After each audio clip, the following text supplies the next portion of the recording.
It's week 3 roundup, bitches. Because now we're in week 4, so we're going to talk about week 3 because it's what happened last week.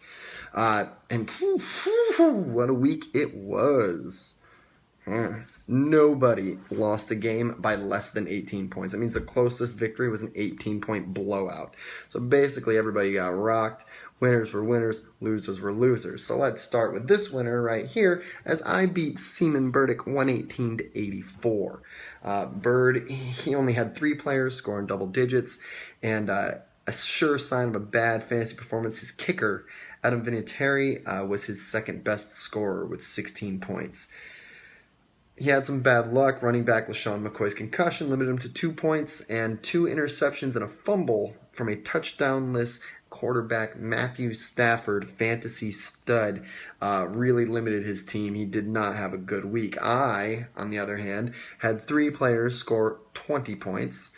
Quarterback Matt Ryan, wide receiver Dez Bryant, and wide receiver Victor Cruz all scored over 20.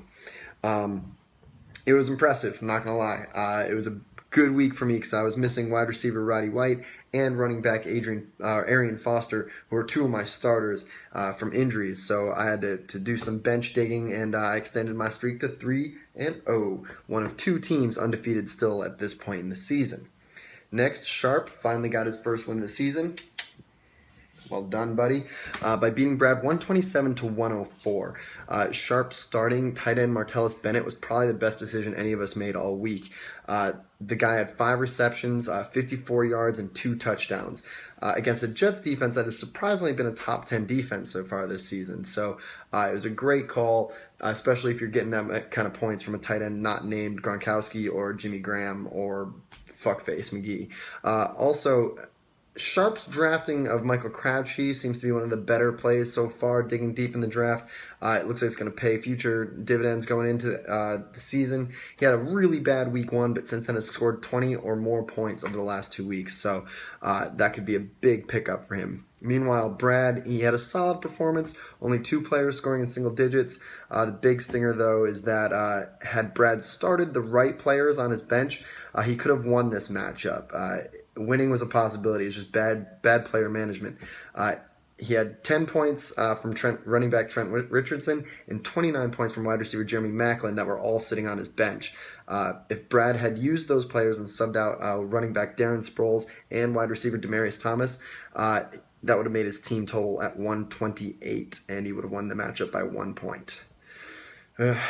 So, after that, Tom hung 140 points on J-Ball, who only managed to net 54 points on his whole team.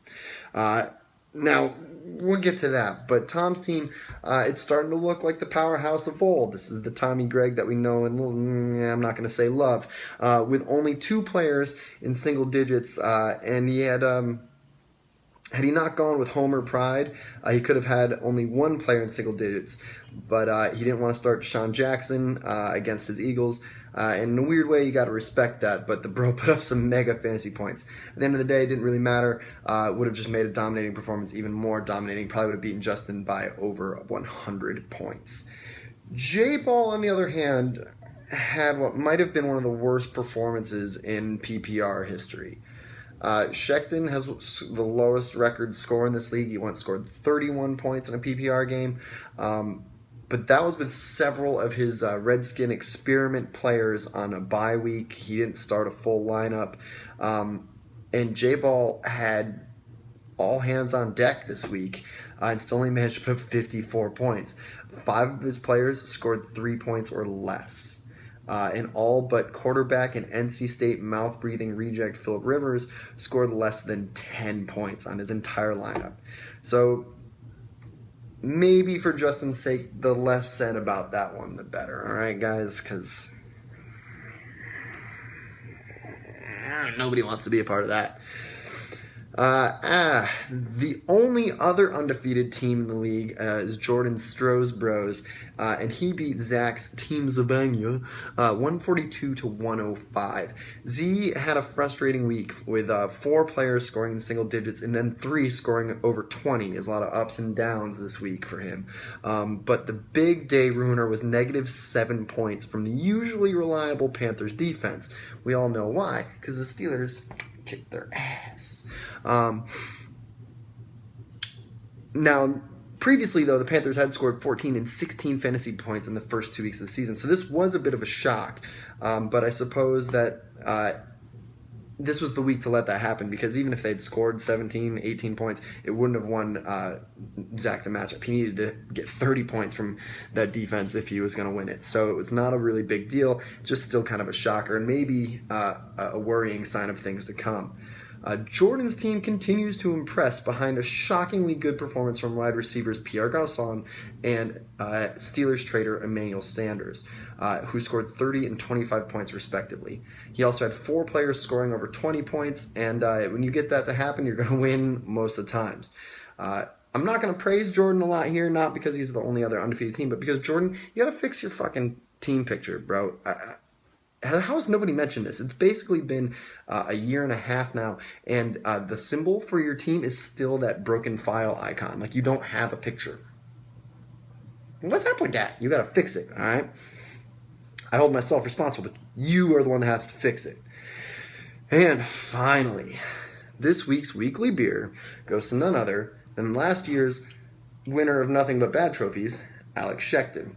No IPAs in the house, my friend, but a Leinenkugel Summer Shandy on this gross rainy day here in North Carolina is going to have to do. If you want the IPA action, you're going to have to win another beer of the week. Because Alex Sheckton, my dear friends, beat Christopher Lee Barron 144 to 126. All but one of Sheck's players scored in the double digits, and an unbelievable performance from his running back core saw Reggie Bush, Rashad Jennings, and Ahmad Bradshaw score a combined 59 points on the day. This helped bounce out a pretty poor 12-point showing by quarterback Aaron Rodgers, and another disappointing showing from wide receiver Vincent Jackson. That guy has not put up any points all season. Tampa Bay looks to be an absolute shambles. Trade bait with like Barron or J-Ball, who doesn't know his shit, might be in order, but I don't think he's going to get you the points that you want. So that might be something to look at going forward, because this guy has just stunk up the room. But other than that, great performance by Sheck. Wins the beer of the week by scoring 144 points, more than the rest of us. Now, Barron, on the other hand, suffered his second shitty defeat of the season. His team scored 126 points, and he would have beaten any other losing team this week, including me, who won. So it was another one of those shitty ones where he just came across a buzzsaw. Probably should have won in most cases, but lost. That said, he had a 35-point day from quarterback Andrew Luck, and that kind of papered over a lot of the cracks on his team. The running back situation, Barron, you got to address that if you really want to compete this year. You probably need to hunt for trades. You got 2 really good receivers. Maybe see if somebody's willing to swap you a receiver for a good running back, man, because the waiver wire is kind of shitty on that area, and I don't think you're going to be able to do much this season if you try to rely on those 2 backs you got. So, little pro tips for you, Barron: look for some trades, look for some running backs. Now, as for right now, there are only 4 teams in the entire league that have a winning record. Jordan and I, as I've already said, are the only 2 undefeated teams at 3-0, while Sheck and Tom both sit a game back at 2-1. Everybody else has a losing or even record if you're 1-1-1, I guess, and you're on the outside looking at on this extremely early look at the playoff picture. So if the playoffs started today, which we know they won't because I never make the playoffs, it would be me, Jordan, Tom, and Sheck would be the 4 teams in. Now, this week, week 4 is our first week of bye weeks. Barron, what that means is that there's a whole bunch of teams that aren't playing games this week because we can't ask these Neanderthals to just bludgeon each other in the heads for 16 straight weeks. We give them one glorious week off. And some poor teams have it in week 4, meaning they have to go another 13 straight weeks of just concussing each other. So look at your lineups. If your players aren't playing, swap them out. Look at the waiver wire if you've got holes. All right, this is where we start to separate the men from the boys, because now you can't just rely on your team of draftees. You've got to start looking around and filling gaps and making the smart choices based on matchups and everything else. Also, just a far in advance date to put in your books, November 12th is the trade deadline. So if you want to get a trade off, you got to get it done by November 12th. Some of these things can be a bit of a pain in the ass to work. Could take a couple weeks to find out what you really need from each other. So if you're looking to trade, just keep that in mind. You got about a month and a half before you can before that whole thing just ends. So check your lineups, make sure everything is square, start looking towards the future. Week 4 kicks off on Thursday. Early projections with bye weeks still listed in some of these lineups. See Sheckton as a 40-point favorite over Zach. J-Ball a 24-point favorite over Barron. And Sharp is a 6-point favorite over Jordan. But again, these are all lineups that still have bye week players listed, and so they're projected for 0 points. In the games that are unaffected by buys, because we either have adjusted our lineups already or the team doesn't have any buys, I'm a 6-point favorite over Bradley, and our champ is a 11-point dog to Bird. As for that, cheers, gentlemen.